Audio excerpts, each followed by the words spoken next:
ஈரானுக்கும் அமெரிக்காவுக்கும் இடையில நடக்கக்கூடிய பஞ்சாயத்துங்கிறது வித்தின் 48 ஹவர்ஸில் முடிய போகுது அப்படிங்கிற எக்ஸ்க்ளூசிவான ரிப்போர்ட்டோட தான் நான் வந்திருக்கேன். அது மட்டும் கிடையாது, ஒரே ஒரு பேஜுக்குள்ளே ஒட்டுமொத்த டாக்குமெண்ட்டையும் அடக்கியிருக்காங்க. மொத்தம் 14 பாயிண்ட் இருக்குது. இந்த 14 பாயிண்ட்டும் அமெரிக்காவும் ஈரானும் சேர்ந்து சைன் பண்ண போகிறாங்க. இந்த சைன் பண்ண போகிற இடம் என்ன அப்படிங்கிறதும் முக்கியமான தகவலாக இருக்குது. அது மட்டும் கிடையாது, யுஏஇயை தொடர்ச்சியாக அடித்தாங்கல்ல, அது ஈரான் கிடையாது, அது சவுதி அரேபியா அப்படிங்கிற எக்ஸ்க்ளூசிவான ரிப்போர்ட்டும் நம்மகிட்ட கிடச்சிருக்கு. சரி, எதனால் சவுதி அரேபியா இப்படி யுஏஇயை அட்டாக் பண்ணியிருக்காங்க அப்படிங்கிற அந்த தகவலையும் நம்ம சேர்த்து வச்சு பார்க்க போகிறோம். ஸ்ட்ரெய்ட் ஆஃப் ஹார்மஸுக்குள்ளே இனிமேல் ஏதாவது ஒரு கப்பல் போகணும் அப்படின்னா ஸ்கூல் ஃபார்ம்ஸ் இருக்குல்ல, ஸ்கூலில் அட்மிஷன் போடும்போது ஒரு ஃபார்ம் இருக்கும்ல, அது மாதிரியான ஒரு ஃபார்ம் ஒன்று கொடுத்து அதை ஃபில்லப் பண்ண சொல்லியிருக்காங்க. அதுவும் ஏகப்பட்ட இன்ட்ரெஸ்டிங்கான விஷயமா இருக்குது. இது மாதிரியான ஸ்பெஷலான ரிப்போர்ட்டோடு தான் இன்றைக்கி நம்ம பேச போகிறோம். வாங்க பார்க்கலாம் உறவுகளே. இது பிரசாத் சிக்னேச்சர். உங்களுடைய தொழில் சம்பந்தமான விளம்பரங்களை நமது சேனலில் ஒளிபரப்ப உங்களுக்கான அருமையான வாய்ப்பு. Prasad signature media broadcasting private limited. நீங்க நியூஸ் ரீடரா மாறணுமா, கண்டென்ட் கிரியேட்டரா உருவாகணுமா, சேட்டலைட் சேனல்ல ரிப்போர்ட்டரா வேலை பார்க்கணுமா, டாக்குமெண்ட்ரி மேக்கிங்ல இருந்து ஜேர்னலிசம் பற்றிய முழுமையான பயிற்சி பெற உங்களுக்கான அருமையான வாய்ப்பு. எங்களை தேடி வாங்க. ஆன்லைன் மற்றும் நேரடி பயிற்சி வகுப்புகளும் சர்டிபிகேட் கோர்ஸாவை கத்துத்தரும். மீடியா துறையில் 10 ஆண்டுகளுக்கு மேல அனுபவம் உள்ளவர்கள் பயிற்சி கொடுப்பார்கள். வாய்ஸ் ஓவர் தொடங்கி வாய்ஸ்லெஸ் பீப்புளுக்காக உங்களை சிறந்த ஜேர்னலிஸ்டா உருவாக்க வேண்டியது எங்களோட பொறுப்பு. ஸ்கூல்ஸ் அண்ட் காலேஜஸ்ல ஜூனியர் ஜேர்னலிஸ்ட்ங்கிற பேர்ல ஒர்க் ஷாப்பும் கண்டக்ட் பண்ணி கொடுக்கிறோம். மோட்டிவேஷனல் ஸ்பீக்கரா கடந்த 15 ஆண்டுகளா கல்வி நிறுவனங்களுக்கு நிகழ்ச்சிகளும் நடத்தி தரோம். தொடர்புக்கு 9944790333 94493594 prasadsignature@gmail.com. ஸ்ட்ரெய்ட் ஆஃப் ஹார்மஸ் முழுமையாக மூடப்பட்டிருக்கு. இப்படிப்பட்ட சுச்சுவேஷனில் இந்தியாவுக்கு மட்டுமல்ல, உலகின் பல்வேறு நாடுகளும் தங்களுடைய எண்ணெய் இருப்பு அப்படிங்கிறது இப்போ கொஸ்டின் மார்க்காக மாறி இருக்கு. இதன் காரணமாக தான் வேர்ல்டு வைடாக இந்த எண்ணெய் தட்டுப்பாடு அப்படிங்கிறது இருக்குது. இப்போது தமிழ்நாட்டில் தாவேக்கா அப்படிங்கிற ஒரு கட்சி புதிதாக ஆட்சி அமைக்க போகிறாங்க.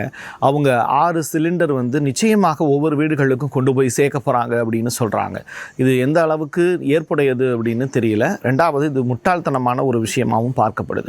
காரணம் என்ன அப்படின்னா, நீங்கள் இன்றைக்கி இந்தியா நினச்சாலே அந்த 6 சிலிண்டர் அப்படிங்கிறத ஒவ்வொரு வீட்டுக்கும் கொடுக்க முடியாது. காரணம் என்ன அப்படின்னா, ஈரான் வார் நடந்துக்கிட்டு இருக்கு. ஸோ அந்த வார் முடிவடைகிற வரைக்கும் உங்களுக்கான இந்த எண்ணெய் பஞ்சாயத்துங்கிறது தொடர்ந்துக்கிட்டே தான் இருக்கும். இது இன்னும் ஒரு 5 வருஷத்துக்கு தொடர்ந்து நடந்துச்சு அப்படின்னா கூட உங்களால் அந்த சிலிண்டரை அவங்களால கொண்டு சேர்க்க முடியாது.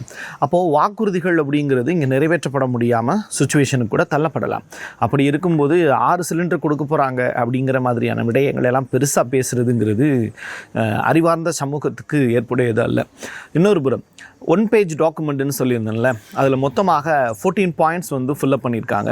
இந்த 14 பாயிண்ட்ஸ் ஈரான் சைடில் இருந்தும் அமெரிக்கா சைடில் இருந்தும் ஒத்துக்கொண்டு சரியாக 2 பேருமே நாங்கள் ஓகே பண்ணுறோம் அப்படிங்கிற மாதிரி சொல்லியிருக்காங்க. அதில் ஈரானுடைய ஃபண்டு இருக்குல்ல, உலகம் முழுவதும் ஈரானுடைய ஃபண்டு எந்தெந்த ஏரியாலலாம் இருக்கோ, ஈவன் சவுத் கொரியாவில் கூட ஈரானுடைய ஃபண்டு இருக்குது, இந்தியாவிலையும் ஈரானுடைய ஃபண்டு இருக்குது. 1979 இருந்து தொடர்ச்சியாக இன்ன வரைக்கும் ஈரானுடைய அசட் எந்தெந்த நாடுகள்லாம் இருக்கோ அதெல்லாம் கொண்டு ஒட்டுமொத்தமாக உங்கள்கிட்ட சேர்த்துடுறோம் அப்படிங்கிற அந்த ஹோப்பு இப்போது அந்த 14 பாயிண்ட்ஸ் சொல்லியிருந்தாங்கல்ல, அதில் முக்கியத்துவம் வாய்ந்த பாயிண்ட்ஸாக இருக்குதுன்னு சொல்கிறாங்க. இதை கவனிக்க தகுந்த ஒரு விஷயமா இருக்குது. இன்னொரு புறம் என்னென்னா, ஒரு 12 இருந்து 15 ஆண்டுகளுக்கு முற்றிலுமாக நீங்கள் நியூக்ளியர் ப்ரோக்ராம் ரிலேட்டடாக எந்த ஒரு அப்டேட்டுமே பண்ணக்கூடாது. குறிப்பாக யுரேனியம் என்ரிச்மெண்ட் அப்படிங்கிற விஷயத்தை பற்றி யோசிக்கவே கூடாது அப்படிங்கிற ஸ்டேட்மெண்ட்டையும் இப்போது ஈரானுக்கு கொடுத்துருக்காங்க அமெரிக்கா. இதை ஈரான் சைடில் இருந்து ஏற்றுப்பாங்களா அப்படிங்கிற பெரிய கொஸ்டின் மார்க் இருக்குது. அதற்கான பதில் என்ன அப்படிங்கிறதும் தெரியல. ஸோ நியூக்ளியர் ரிலேட்டடான விஷயத்துக்கு ஈரான் டைரெக்டாக ரஷ்யாவுக்கு அந்த யுரேனியத்தை அப்லோட் பண்ண போகிறாங்க, அப்படியே டைரெக்டாக சப்ளை பண்ண போகிறாங்க அப்படிங்கிற மாதிரியான சொல்லக்கூடிய தகவல் எதுவுமே இப்போதைக்கு பேசுபொருளாக இல்லை. முழுக்க அந்த யுரேனியம் அப்படிங்கிறது அமெரிக்காவினுடைய கட்டுப்பாட்டுக்குள்ளே போகிறதுக்கான விஷயத்தை தான் இப்போ ஓகே பண்ணியிருக்காங்க இந்த 14 பாயிண்ட்ஸில். இதுவும் ரொம்ப மேஜரான விஷயமா இருக்குது. பட் இதுக்கு எப்படி ஈரான் ஒத்துக்கிட்டாங்க அப்படின்னு தெரியல. ஏன்னா ஈரானில் அதிபர் ஒருத்தர் இருக்கார், ஃபாரின் மினிஸ்டர் ஒருத்தர் இருக்கார், இருக்கார், சபாநாயகர் ஒருத்தர் இருக்கார். ஐஆர்ஜிசி அவங்களாம் வந்து இஷ்டத்துக்கு செயல்பட்டுக்கிட்டு இருக்காங்க. முஸ்தபா கமினி அவர்கள் இப்போது மரணத்தை தழுவக்கூடிய நிலையில் இருந்தாலுமே தொடர்ச்சியாக அவரை பற்றிய அப்டேட் அப்படிங்கிறது அறிக்கைகள் வாயிலாக தான் வந்துக்கிட்டு இருக்கு. ஸோ இந்த முடிவு யார் எடுக்க போகிறா, யார் சைன் பண்ண போகிறா அப்படிங்கிற பெருத்த கொஸ்டின் மார்க் இருக்குது. ஸோ இந்த சைனிங் அத்தாரிட்டி அப்படிங்கிறத யாருக்கு கொடுத்துருக்காங்க அப்படிங்கிறது ஈரான் சைட்லேருந்து இன்னும் சொல்லப்படலை. பட் மேஜராக இருக்கக்கூடிய பாயிண்ட்ஸை மட்டும் நான் உங்களுக்கு வரிசைப்படுத்துகிறேன். இது எல்லாத்தையும் விட இந்த ஷாக்கான நியூஸ் என்ன அப்படின்னா, அந்த 14 பாயிண்டில் ஸ்டேட் ஆஃப் ஹார்மஸை பகிர்தல் அப்படிங்கிறது தான். இந்த ஸ்டேட் ஆஃப் ஹார்மஸ் பகிர்தல் அப்படின்னா என்ன? இப்போ அமெரிக்காவும் அதை பகிர்ந்துப்பாங்க, அதே நேரத்தில் ஈரானும் அதை பகிர்ந்துப்பாங்க. ஸோ வரக்கூடிய பணத்தில் வந்து 2 பேருக்குமே லாபம் ஈட்டக்கூடிய வகையில் தான் ஸ்டேட் ஆஃப் ஹார்மஸை இனிமேல் வடிவமைக்க போகிறாங்கங்கிற தகவல். இதுக்கும் ஈரானுடைய அதிபர் ஓகே சொல்லியிருக்காராங்கிறது தெரியல. ஸோ அதிபருடைய அந்த கட்டுப்பாடு அப்படிங்கிறது ஈரானில் மெல்ல மெல்ல அப்படியே தகர்த்தெறியப்பட்டிருக்கு அப்படிங்கிறதையும் இந்த இடத்துல நீங்கள் புரிஞ்சுக்கலாம். ஸோ ஈரானுடைய அதிபர் ஒரு குறிப்பிட்ட காலகட்டத்துக்கு முன்னாடி அவர் எலெக்ஷனில் ஜெயிச்சப்போ அவரை பற்றி பேசிய விஷயங்கள் எல்லாமே அவர் ஐரோப்பாவுக்கு ஆதரவாக செயல்படுகிறார் அப்படிங்கிற விஷயத்தை மையப்படுத்தினாங்க. அது மட்டும் கிடையாது, ஐரோப்பாவுக்கு ஆதரவாக தான் அவர் எல்லா விஷயத்தையுமே செய்கிறாரு அப்படிங்கிற தகவலையும் பதிவு செஞ்சாங்க. இது இப்படி இருக்க இன்றைக்கி இருக்கிற சுச்சுவேஷனில் ஈரானுடைய அதிபர் முழுக்க ஐஆர்ஜிசிக்கு எதிராக தான் செயல்பட்டுக்கிட்டு இருக்காரு. அதற்கான சில சான்றுகளையும் நான் அடுத்தடுத்து சொல்கிறேன். அது நீங்கள் கவனிச்சிங்கன்னா உண்மையிலேயே நான் சொல்ல வரக்கூடிய விஷயம் என்னென்னு உங்களுக்கு புரியும். ஆப்ரேஷன் எபிக் ஃபியூரி முழுவதுமாக முடிஞ்சிருச்சு அப்படிங்கிற தகவலை இப்போ மார்க் ரூபியோ ரிப்போர்ட்டாக ஃபைல் பண்ணியிருக்கார்.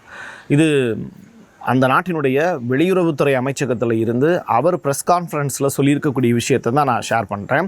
மார்க் ரூபியோ உங்களுக்கே தெரியும், அந்த நாட்டினுடைய அமெரிக்காவினுடைய வெளியுறவுத்துறை செயலர். அவரே ஒரு ஸ்டேட்மெண்ட்டை சொல்லியிருக்காரு. ஸோ அவர் சொல்லியிருக்கக்கூடிய விஷயம் அப்படிங்கிறது இந்த ஆப்ரேஷன் எபிக் ஃபியூரி, அதை கூட கிண்டல் பண்ணியிருந்தாங்க ஈரான். அதாவது என்னென்னா, இந்த ஆப்ரேஷன் எபிக் ஃபியூரி அப்படிங்கிற வார்த்தையை கூட ஈரான் வந்து கிண்டல் பண்ணியிருந்தாங்க. அதாவது ஆப்ரேஷன் எபிக் ஃபியூரி கிடையாது, அது ஆப்ரேஷன் எபிக் ஃபியர் அப்படின்னு. ஸோ ஃபியர்னாலே உங்களுக்கு தெரியும் அது ஒரு பயம்னு. ஆனால் நம்ம நினச்சோம் அது பெரிய ஃபயராக இருக்கும் அப்படின்னு. ஆனால் ஃபயர் ஏற்பட்டது எங்கே தெரியுமா? முழுக்க யூஏஇயில் தான். இந்த யுனைடெட் அரபு எமிரேட்ஸ் இந்த நாட்டில் தான் தொடர்ச்சியாக இந்த ஆயில் ரிஃபைனரி மேலே ஒரு பெரிய அளவிலான தாக்குதல் அப்படிங்கிறது நடத்தப்பட்டுக்கிட்டே இருந்துச்சு. ரீசெண்டாக இப்போ கூட ஜஸ்ட் 2 days பிஃபோர் அப்போ கூட ஒரு பெரிய அட்டாக்கை வந்து ஆயில் ரிஃபைனரியில் நடத்தினாங்க. பட் இதை நடத்தினது வந்து அன்மேன் ட்ரோன்ஸ் வந்து யார் மூலிமா நடத்தப்பட்டது அப்படின்னா ஈரான் மூலிமா நடத்தப்பட்டது அப்படின்னு சொன்னாங்க. பட் ஈரான் வந்து சைட்லேருந்து சொல்லியிருக்கக்கூடிய விஷயம், நாங்கள் அதை செய்யலைங்க அப்படின்னு சொல்லிட்டாங்க. நாங்கள் வந்து யூஏஏ சைடில் அட்டாக்கே பண்ணலை அப்படிங்கிறது. இதில் 3 இந்தியர்களுக்கு காயம் அப்படிங்கிற அப்டேட்லாம் நான் கொடுத்துருந்தேன். அதற்கு பிறகு வந்து பார்த்திங்கன்னா ஊரில் ஒரு சின்ன வேலை, அதனால் நான் இந்த பக்கம் என்னுடைய சொந்த ஊருக்கு வந்திருக்கேன். இப்படிப்பட்ட சுச்சுவேஷனில் ஈரான் சைடில் இந்த ஸ்டேட்மெண்ட் கொடுத்துட்டாங்களா, சவுதி அரேபியா சைட்லேருந்து ஒரு அனௌன்ஸ்மெண்ட் வருது, நாங்கள் தாங்க அந்த காரியத்தை பண்ணோம் அப்படின்னு. எந்த காரியம்? டைரெக்டாக யூஏஇ மேலே அட்டாக் பண்ணோம்ல, அதை நாங்கள் தான் செஞ்சோம் அப்படின்ட்டு இருக்காங்க. இது சம்மந்தமாக யூஏஇயும் சவுதி அரேபியாவும் அடுத்த கட்ட வாருக்கு ரெடி ஆகிட்டாங்க. காரணம் என்ன அப்படின்னா, இந்த ஒபக் ப்ளஸ் டீம், அதாவது சந்தை விலையில் எண்ணெய் விற்பனை அப்படிங்கிறது உயர்வதும் தாழ்வதும், எந்த நாட்டுக்கு எவ்வளவு சப்ளை பண்ணணும், ஆயிலை உற்பத்தி பண்ணலாமா வேண்டாமா, உற்பத்தி பண்ணுறது போதும் இல்லை உற்பத்தி பண்ணுறது இன்னும் இன்க்ரீஸ் பண்ணு, இப்படிங்கிறது தொடர்பான ஏகப்பட்ட விஷயத்தை முடிவு பண்ணுறது ஒபக்கும் ஒபக் ப்ளஸ் டீமும் தான். பட் இப்போ அது உடஞ்சிருச்சு. அதுக்கு காரணம் என்ன அப்படின்னா, உங்களுக்கே தெரியும், யூஏஇ அந்த ஒபக் டீம்லேருந்து வெளில வந்துட்டாங்க. இப்படிப்பட்ட சுச்சுவேஷனில் யூஏஇ வெர்சஸ் சவுதி அரேபியா அப்படிங்கிற ஒரு பெரிய வார் ஒன்று ஸ்டார்ட் ஆகிருக்கு. ஸோ ஈரான் தான் இதில் மையப்புள்ளியாக இருக்கும் அப்படின்னு நினச்சாங்க. ஆனால் வளைகுடா நாடுகள் இப்போ மோத தொடங்கியிருக்கு. இதனுடைய விளைவு எங்கே போய் முடியும் அப்படிங்கிறது யாருக்குமே தெரியல. பட் இப்போ தான் உண்மை வெளியில் வந்திருக்கு. 2 நாடுகளுக்கு இடையில் இருக்கக்கூடிய புகைச்சல் இப்போ பேசு பொருளாக மாறியிருக்கு. ஸோ ஆப்ரேஷன் எபிக் ஃபியூரி அப்படிங்கிற அந்த வார்த்தை முடிஞ்சிருச்சு அப்படிங்கிறதையும் இப்போது அமெரிக்கா சைட்லேருந்து ரிப்போர்ட்டாக ஃபைல் பண்ணியிருக்காங்க. PGSA அப்படிங்கிறது ஒரு ஃபார்ம். இந்த ஃபார்மில் வந்து ஃபில்லப் பண்ணணும். யார்? நீங்கள் இப்போ ஸ்டேட் ஆஃப் ஹார்மஸை கடந்து போகணும் அப்படிங்கிற மாதிரியான சுச்சுவேஷன் இருக்குது அப்படின்னா, நீங்கள் ஸ்கூல் பசங்கள்லாம் ஃபார்ம் வச்சுருப்பாங்கல்ல, அது மாதிரியான ஃபார்மை வந்து நீங்கள் ஃபில்லப் பண்ணணும். அந்த ஃபில்லப் பண்ணக்கூடிய ஃபார்மில் வந்து நீங்கள் எந்த நாட்டு கப்பல், என்ன கொடியோடு வந்திருக்கீங்க, என்ன பர்பஸாக நீங்கள் இங்கே வந்திருக்கீங்க அப்படிங்கிறது தொடர்பான விஷயங்களில் ஃபில்லப் பண்ணணும். 2வது, எவ்வளவு என்ன உங்களுக்கு தேவைப்படுதுங்கிற ரிப்போர்ட்டையும் கொடுத்துட்டு அதுக்கு தேவையான பணத்தையும் டோல்கேட்டில் கட்டிட்டு போயிட்டே இருக்கணும். இதுதான் அந்த ஃபார்மில் சொல்லியிருக்கக்கூடிய விஷயங்கள். இது அமெரிக்காவுக்கும் ஈரானுக்கும் இடையில நடக்கக்கூடிய பிரச்சனை அப்படிங்கிறத தாண்டி முழுவதுமாக அது யுவானில் தான் வாங்க போகிறாங்க அப்படிங்கிற அந்த அறிவிப்பு வெளியாகிருக்கு. ஸோ இங்கே இந்தியாவே இப்போ கடந்து போகணும் அப்படின்னா சீனாவினுடைய நாணயத்தை வச்சு தான் அவங்க மூவ் பண்ண முடியும் அப்படிங்கிற ரிப்போர்ட்டு வெளியாகிருக்கு. ஸோ ஸ்ட்ரெய்ட் ஆஃப் ஹார்மஸ் அப்படிங்கிறது ஈரானுடைய கட்டுப்பாட்டில் இல்லை. இப்போது டைரெக்டாக அமெரிக்கா ஈரான் 2 பேரும் தான் சேர்ந்து நிர்வகிக்கிற மாதிரி பிளானுக்கு போயிருக்காங்க. அப்படி ஸ்ட்ரெய்ட் ஆஃப் ஹார்மஸை திறக்க முடியாது, இல்லை நாங்கள் எங்களுக்கு பங்காளியாக எங்களை சேர்த்துக்க முடியாது, மாப்பிள்ளை மச்சான் அப்படின்னு கூப்பிடக்கூடிய உறவுகளை தாண்டி அங்காளி பங்காளியாக மாறிக்கலாம் அப்படிங்கிற அளவுக்கு தான் அந்த 14 பாயிண்ட்ஸ் டீல் போட்டிருக்காங்க. ஸோ இந்த 14 பாயிண்ட்ஸ் டீலில் அவங்க சொல்லியிருக்கக்கூடிய விஷயம், ட்ரம்ப் அவர்கள் இப்போ ரீசெண்டாக ஜஸ்ட் நான் பேசியிருக்காரு. அவர் சொல்லியிருக்கக்கூடியது, இதற்கு சம்மதம் தெரிவிக்கலைனா நான் 14 பாயிண்ட் நாங்கள் எழுதி கொடுத்துருக்கோம்ல 1 பேஜ் டாக்குமெண்ட், இதில் சைன் போடலை அப்படின்னா ஈரான் இதுவரைக்கும் சந்திக்காத விளைவுகளை சந்திக்கும், நிச்சயமாக நான் அதிரடியாக போரை தொடங்குவதற்கான வாய்ப்புகள் இருக்குது, குண்டுமலை பொழிவேன், குருதிமலை பொழியும் அப்படிங்கிற வார்த்தையை சொல்லியிருக்காரு. பார்ப்போம் ஈரான் சைட்லேருந்து இதுக்கு என்ன பதில் சொல்கிறாங்கன்னு.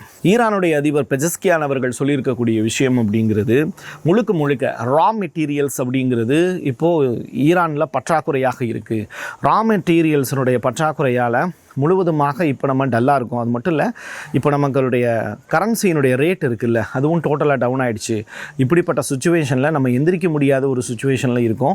ஸோ சீக்கிரமாக நம்ம முடிவெடுத்தாகணும். ஐஆர்ஜிசி உங்களுடைய போரை வேகமாக முடிவுக்கு கொண்டு வாங்க, லிஸ்ட்டு கொடுங்க, அடுத்த கட்டமாக மற்ற நாடுகளோடு உறவை டெவலப் பண்ணணும். இன்றைக்கி ஈரானுடைய ஃபாரின் மினிஸ்டர் சீனாவுக்கு போயிருக்கார். ஸோ சீனாவில் இருக்கக்கூடிய வெளியுறவுத்துறையோடு அவர் டைப் பண்ணுறார்.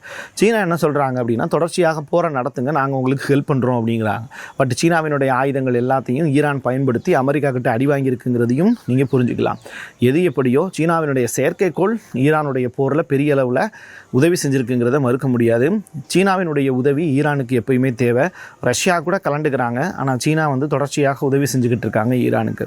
இந்த சந்தர்ப்பத்தை பயன்படுத்தி ஈரானுடைய ஃபாரின் மினிஸ்டர் அப்பாஸ் அராக்சி இன்றைக்கி தேதிக்கு சீனாவில் போய் உட்காந்துருக்காரு. சில டாக்குமெண்ட்டும் சைன் ஆகிருக்கு. அது அடுத்தடுத்த நிகழ்வுகளில் வெளியில் வரும். கடைசியாக லாஸ்ட் பட் நாட் லீஸ்ட் அப்படிங்கிற மாதிரி அடுத்த நெக்ஸ்ட் 48 ஹவர்ஸில் முழுவதுமான டீட்டெயில் ரிலீஸ் ஆகிடும். இந்த 14 பாயிண்டில் சைன் போட் ஆக வேண்டிய சுச்சுவேஷனில் ஈரான் இருக்காங்க. அப்படி இல்லைனா பெரிய வார் ஒன்று ரெடி ஆகும் அப்படிங்கிறாங்க. அமெரிக்கா சைட்லேருந்து சொல்லியிருக்கக்கூடிய விஷயம், இப்போ ஆப்ரேஷன் எஃபிக் ஃப்ரீ முடிஞ்சிருச்சு, பட் ஆயுதங்கள் எல்லாத்தையும் ரெடி பண்ணிட்டாங்க. கிட்டத்தட்ட 1 மாத காலமாக இந்த போர் நடக்கவே இல்லை. ஸோ லான்ச் பண்ணுறதுல இருந்து புதிய ஆயுதங்கள் தயாரிக்கிறதுலேருந்து எல்லா வேலையுமே அமெரிக்காவும் செஞ்சு முடிச்சிட்டாங்க. இப்படிப்பட்ட சுச்சுவேஷனில் அடுத்த கட்டமாக 48 மணி நேரம் டைம் கொடுத்துருக்காரு ட்ரம்ப்பு. இதற்குள்ள முடிவு தெரியலை அப்படின்னா நிச்சயமாக பெரிய வார் ஒன்று தொடங்குவதற்கான வாய்ப்பு இருக்குது. ஆனால் இந்த வார் அப்படிங்கிறது ட்ரம்ப் போர் தொடுக்கிறாரோ இல்லையோ, எண்ணெய் போர் அப்படிங்கிறது யுஏஇக்கும் சவுதி அரேபியாவுக்கும் இடையில் தொடங்கிருச்சு. இதுதான் இனிமேல் உலக அளவில் பேசப்படக்கூடிய ஒரு விஷயமா இருக்குங்கிறதுல எந்த சந்தேகமும் இல்லை. ஸோ எமிரேட்ஸ் வெர்சஸ் இங்கே சவுதியினுடைய இளவரசர் சல்மானுக்கு இடையில் தான் போரே. அடுத்தடுத்து சந்திப்போமா? என் கையெழுத்து என் மக்களுக்கான உறவுகளே, மீண்டும் ஒரு பதிவில் சந்திக்கலாம். நன்றி, வணக்கம். உங்களுடைய தொழில் சம்பந்தமான விளம்பரங்களை நமது சேனலில் ஒளிபரப்ப உங்களுக்கான அருமையான வாய்ப்பு. Prasad signature media broadcasting private limited. நீங்க நியூஸ் ரீடரா மாறணுமா, கண்டென்ட் கிரியேட்டரா உருவாகணுமா, சேட்டலைட் சேனல்ல ரிப்போர்ட்டரா வேலை பார்க்கணுமா, டாக்குமெண்ட்ரி மேக்கிங்ல இருந்து ஜேர்னலிசம் பற்றிய முழுமையான பயிற்சி பெற உங்களுக்கான அருமையான வாய்ப்பு. எங்களை தேடி வாங்க. ஆன்லைன் மற்றும் நேரடி பயிற்சி வகுப்புகளும் சர்டிபிகேட் கோர்ஸாவை கத்து தரும். மீடியா துறையில் 10 ஆண்டுகளுக்கு மேல அனுபவம் உள்ளவர்கள் பயிற்சி கொடுப்பார்கள். வாய்ஸ் ஓவர் தொடங்கி வாய்ஸ்லெஸ் பீப்புளுக்காக உங்களை சிறந்த ஜேர்னலிஸ்டா உருவாக்க வேண்டியது எங்களோட பொறுப்பு. ஸ்கூல்ஸ் அண்ட் காலேஜஸ்ல ஜூனியர் ஜேர்னலிஸ்ட்ங்கிற பேர்ல ஒர்க் ஷாப்பும் கண்டக்ட் பண்ணி கொடுக்கிறோம். மோட்டிவேஷனல் ஸ்பீக்கரா கடந்த 15 ஆண்டுகளா கல்வி நிறுவனங்களுக்கு நிகழ்ச்சிகளும் நடத்தி தரோம். தொடர்புக்கு 9944790333 94493594 prasadsignature@gmail.com.